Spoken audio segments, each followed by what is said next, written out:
Leaving Europe, you can travel thousands of kilometers, sail across oceans, cross several climate zones to find yourself back in Europe, specifically in France. But this is an unusual France. Less than half of the population speaks French, while the majority are Muslim. This place is called Mayotte, a former French colony and now a French overseas department. Mayotte is a small island in the Mozambique Channel of the Indian Ocean, located between Madagascar and Africa, geographically belonging to the Comoros archipelago. A former sultanate founded by Arabs in the 18th century, the island has been going through turbulent periods in its history that seem to have no end in sight. In the 19th century, one of the sultans sold Mayotte and several neighboring islands to France, which, along with Madagascar, turned them into its colonies. However, in the following century, Paris lost control of most of them during decolonization. But while 3 islands declared themselves a separate federal state, the people of Mayotte voted against independence in a referendum. The French government doesn't care about us at all. Some commissions come from Paris, stay for a while and go back. And we are left here with all our problems. The history of our island is worthy of great novels. One day our children will read them in amazement. For now, we must be optimistic and hope for the best, that we will live well. In November 1975, the Comoros were admitted to the UN as a single state comprising 4 islands. France, while recognizing the independence of the Comoros, unilaterally granted Mayotte a special status as its territorial unit. In 1976, after the Comoros gained independence, France vetoed the UN Security Council resolution granting independence to Mayotte, citing the results of a referendum on the island that separated it from the rest of the archipelago.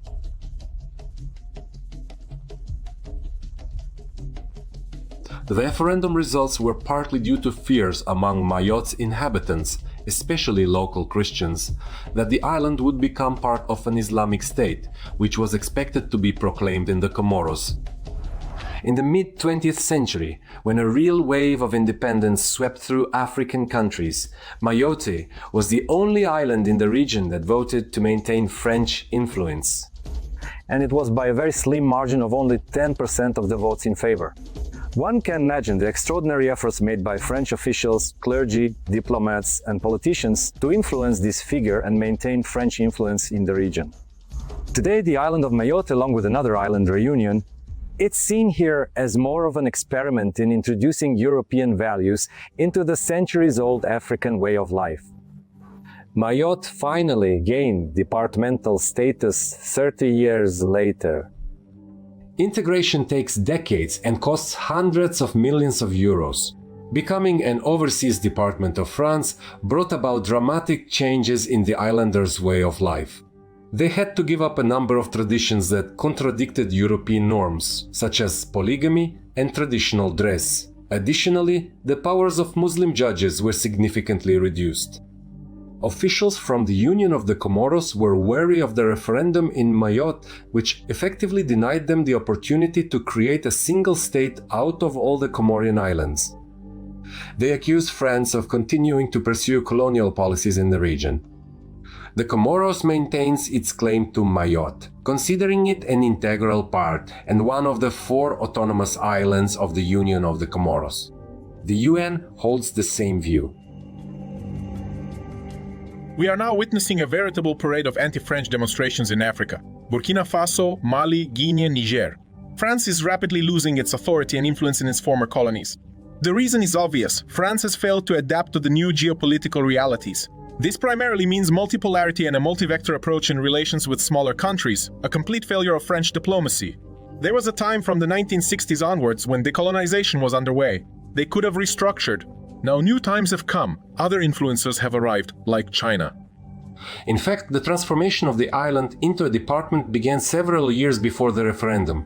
As early as the early 2000s, France began implementing several major projects in Mayotte, mostly in the social sphere, concerning transport, schools, hospitals, sports and cultural facilities, access to drinking water and so on. All this was aimed at bringing the island more or less in line with European standards. But local traditional traits and the islanders' way of life were severely affected. Ylang ylang is our traditional product. We have always produced oil of the highest quality. Now we are forced to comply with all European production standards, insurance, taxes, wages, and we are losing out to our competitors on neighboring islands. They produce the same product much cheaper and sell it to our customers at a much lower price. Of course, our regular customers value us, but we'd like support from the government too. Anwar Mwamba continues the family business despite everything.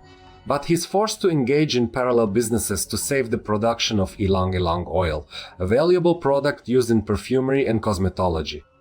He invites tourists, gives tours, and teaches everyone who wants to try and see for themselves what a labor-intensive but interesting process oil extraction from plants is. We're here more for exotic entertainment. I basically agree if it was paid properly, but you can't make a living from tourists. And there aren't many even in season. Who would come here to the ends of the earth? And the locals aren't interested in all this. People are too busy with pressing problems to think about excursions and entertainment. But there are categories of entrepreneurs on the island who have adapted to the specific local conditions and feel quite comfortable here. The vast majority are French who moved here from mainland France. They are educated, have access to information and support from the authorities, and their businesses are successful. They have generally taken over the most profitable industries. There are only two here: fishing and agriculture. Our fishing company is the most successful on the island. I have 15 people on my payroll, which is a good contribution to reducing local unemployment. We don't hide the fact that there are several categories of people on Mayotte: indigenous people, Maori, migrants, and those referred to as the population, foreigners who have moved here from Europe. I myself fall into the mixed category. My family's been on Mayotte for generations. My father once served in the military here and then became a fisherman. I'm proud that my small fleet operates honestly and benefits both the state and local residents. We've set different prices for our products for retailers, hotels and restaurants, and public institutions like schools, canteens, barracks, and so on. I've been honored with awards for my work. I have 2 medals. Mayotte Island is only 39 kilometers long and 22 kilometers wide, surrounded by an ocean with inexhaustible fishery resources. This makes the region attractive not only to local fishermen, but also to large transatlantic corporations. The director tells us that without a thorough knowledge of all the nuances, it's impossible to do business in Mayotte. You have to understand how everything works. This part of the ocean marked in blue is the island's area of special interest. Only we can fish here, providing for our needs. Beyond that are the maritime boundaries of the economic zones of the Comoros Islands and Madagascar. If we want to fish there, we need to buy a permit. And further out is the international zone for large trawlers. And by the way, they need maintenance and port services. Mayotte provides this for them. This is where the main fish migration routes are. We're allowed to fish here too, but with restrictions. We're proud to supply seafood not only to Mayotte and France, but also to Spain and Portugal. The European market is open to us. Due to its proximity to the equator, there's a huge diversity of fish species in this part of the warm waters of the Indian Ocean. The most valuable are considered to be tuna, marlins, sardines, mackerel, as well as squid, crabs and lobsters.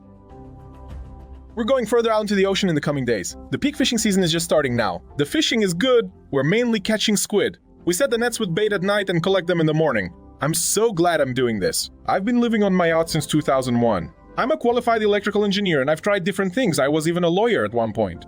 Now I've found my calling, fishing. Look at these needlefish. What massive, merciless jaws they have. Long fin. We remove all the excess parts, then label the fish and ship it to the customers. Along with European legislation came regulations for fishing, processing, storage and sale of fish to the island. Special inspectors are on duty at the wharf and closely monitor vessels returning from fishing. Small entrepreneurs are of course concerned about European fishing regulations because they're quite strict. The net must be of a certain standard, with specific mesh sizes, hooks and the length of the fish is important. Species composition too. We keep an eye on all of this, issue fines, although I feel a bit sorry for the fishermen. But what can you do? We've joined Europe. Agriculture on this small island, covered by mountain ranges, is very labor-intensive. Mayotte is not self-sufficient in food and imports it, along with manufactured goods, fuel and many other things. Exports are very minor, mostly flavorings, vanilla, ylang ylang, copra and coconuts. The pandemic almost killed what little there was of this industry. We used to raise our own chickens and then we'd roast and sell them. It was profitable, but we went bust during the pandemic. We used to supply meat for wedding banquets. Now we trade on the street, we sell what we can, eat what we can't sell. Somehow we're surviving. Local authorities are struggling to bring Mayotte and its residents up to European standards of living. The Department of Culture and Sports schedule is full of competitions, concerts and creative contests, but participation is low. It seems to be more for show to use up allocated funds. This is my first run, a trial run, so to speak. My friends persuaded me. It's certainly not easy to run here, it's hot and humid. The air is too humid for marathons, but I want to live a normal life and do sports. We do our best to promote our traditional crafts and traditions. These are Mayotte souvenirs made from flowers, and there are massages, songs, and dances. I personally believe that there are no voices as beautiful as ours anywhere else in the world. This is the wealth of our whole big country.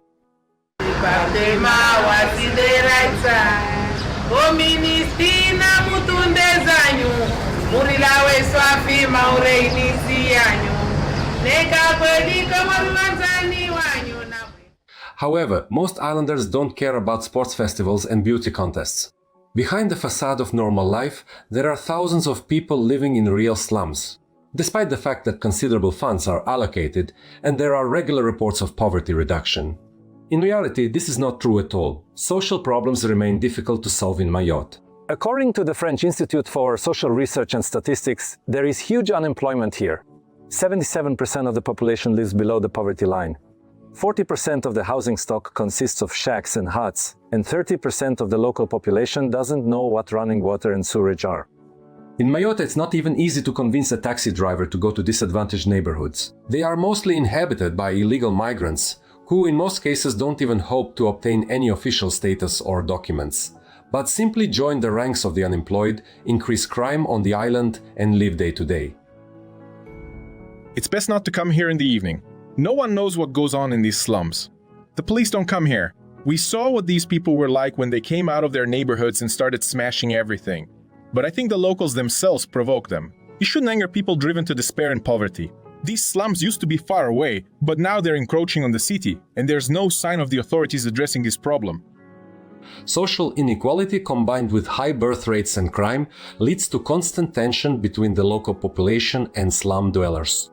It's difficult to estimate how many are still on the island today. It's believed that every second person on Maya is now a foreigner, coming from neighboring islands. People come here hoping to find an El Dorado, a fairy tale country under French rule, but end up in conditions not much different from those they fled, often even worse. How will you have to earn a living? I've been reselling second-hand clothes recently. People throw them away somewhere. I pick them up, tidy them up, and offer them to others. I've heard about some benefits that are given out to certain people somewhere. They say they come all the way from Paris, but those benefits don't reach people like us. Maybe they end up in the wallets of local officials. You should make a film about that instead. I've been living here for a very long time.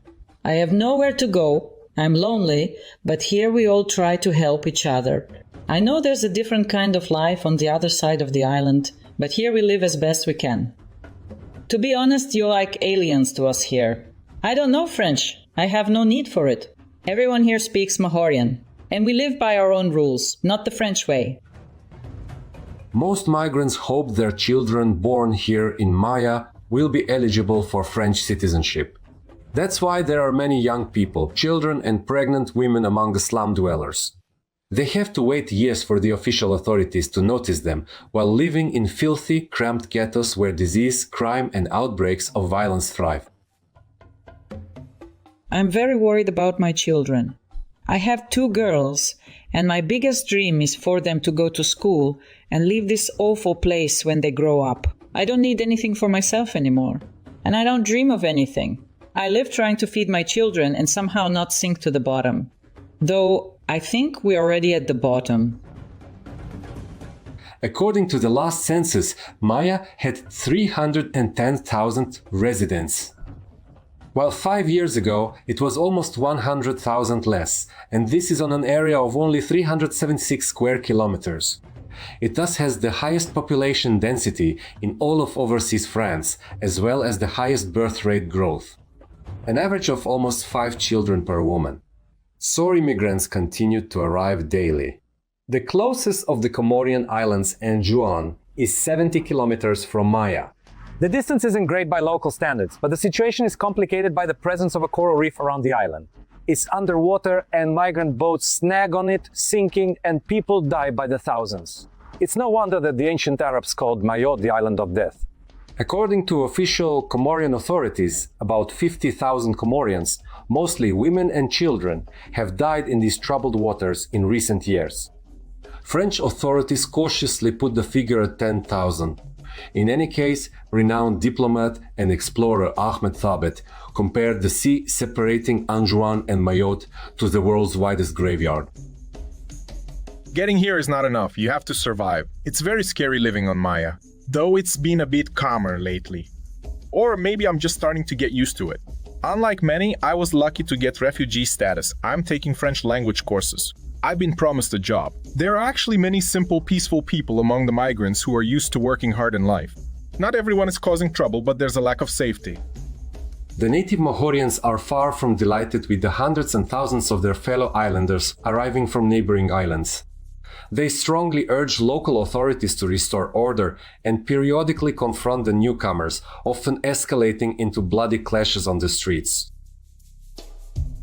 I represent the anti-migrant movement, and I want to talk about the huge failures of the French government in dealing with this terrible problem. We feel abandoned here. Mayotte has been filled with these migrants. They've built these horrible slums and filled all the hospitals. The Minister of the Interior was here and ordered all these slums to be demolished and the land handed over to local authorities. But it's gotten even worse. The population is subjected to violence. We've stopped sleeping peacefully in our homes. We're being killed, disabled. The government is playing some kind of double game here on Maya. They're not fulfilling their obligations to us, and when we complain, we're called racists. In response to the migrant crisis and riots by the Comorian newcomers, French authorities conducted an operation called Wambushu, or Return in the local language, aiming to clear the slums of illegal migrants and send them back to Comoros. Despite the outrage of human rights activists against what they called an inhumane attack on the poor, the action was supported by Mayotte's political leaders and many indigenous people. Last April, nearly 2,000 gendarmes and police officers stormed migrant settlements and were met with fierce resistance. Stones, bottles, stabbings, these images were seen around the world. According to human rights associations, the destruction of slums has only exacerbated the social crisis, while the expulsion of migrants has torn families apart. The situation is worsened by the fact that the Comoros Islands refuse to take back their refugees.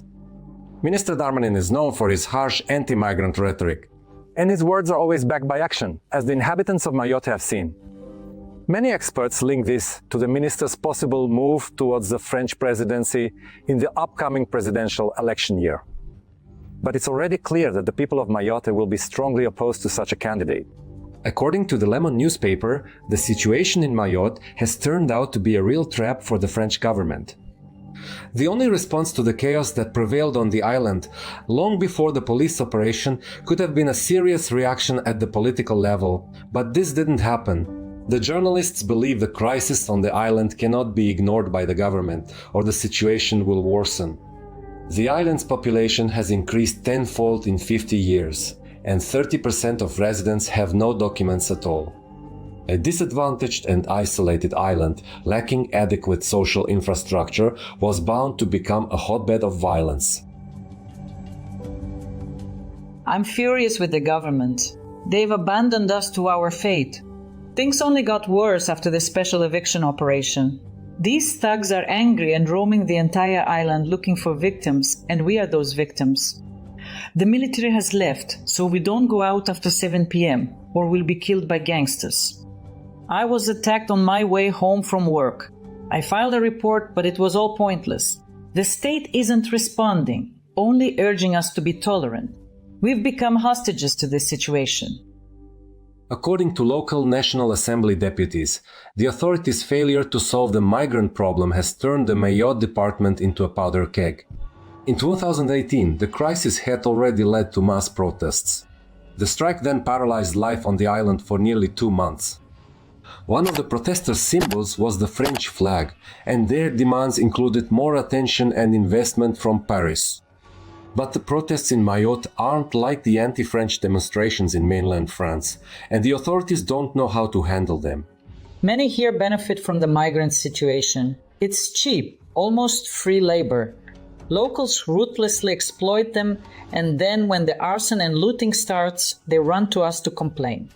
I think we need to intercept illegal migrant boats at sea and prevent them from coming here. The problems require huge sums of money, which we don't have. There's an unfinished stadium over there. Of course, security issues must come first. We had a growth in tourism at one point. Now that's just a pipe dream. On the contrary, people are rushing to leave Mayotte, and we remain, as we were, the poorest department of France, entirely dependent on Paris. In today's turbulent world full of conflicts, wars, and various crises, many dream of living somewhere secluded, preferably on a small island lost in the middle of the ocean. But such places are becoming increasingly rare in the world. Mayotte is a typical example of how civilization, invading with its laws and regulations, has transformed this once vibrant, paradise-like flowering island into a seething cauldron of contradictions, problems, and bloodshed. Mayotte is like a thorn in the side of the other Comoros. They became outsiders by staying with France. Neighbors see them as traitors, a source of irritation, constant tension, and even hatred, so they don't want to take back their tribesmen who fled to Mayotte. Despite being thousands of kilometers from Paris, Mayotte constantly reminds French authorities of its existence through social problems, religious disputes, riots, and even direct clashes between locals and police and military units.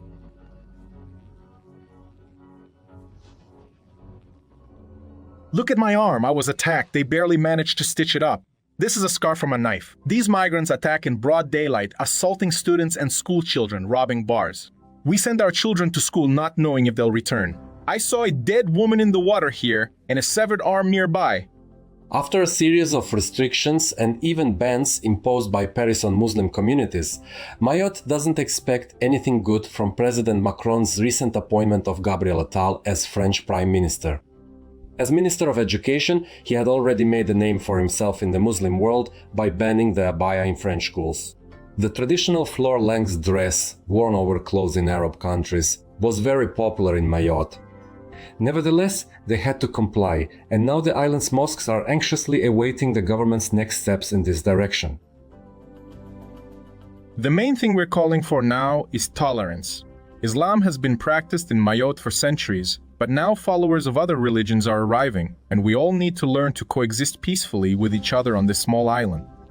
The French, the Mahorais, and Muslims should live in peace. We have our own judicial body, the Qadi, which protects and regulates the rights of local Muslims. There's ongoing discussion between the Qadi and the Republican authorities.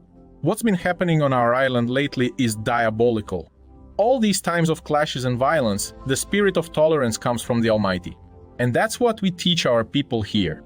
We see one of the main tasks of our mosque as helping newcomers to adapt. These migrants are Muslims and they come to us, and we try to help them in their difficult situation in Mayotte. This includes teaching tolerance and humility, which requires willpower and great strength of spirit that many lack.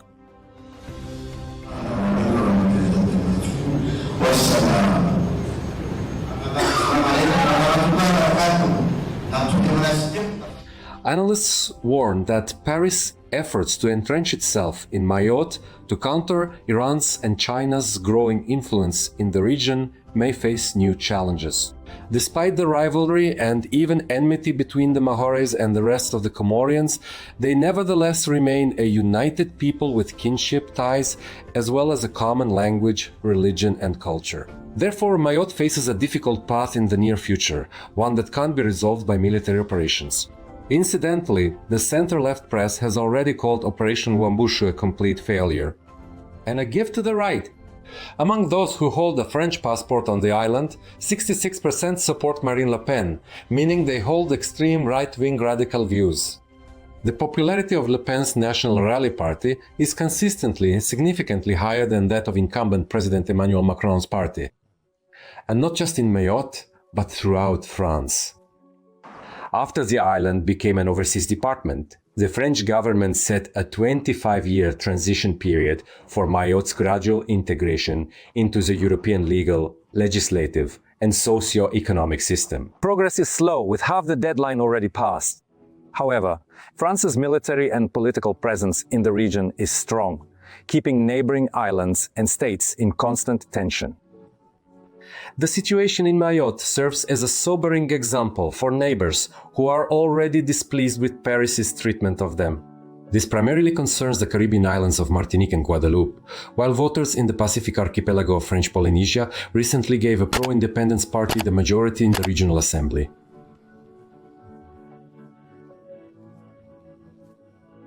This is expected to increase pressure for a referendum on ending the territory's status as an overseas department of France.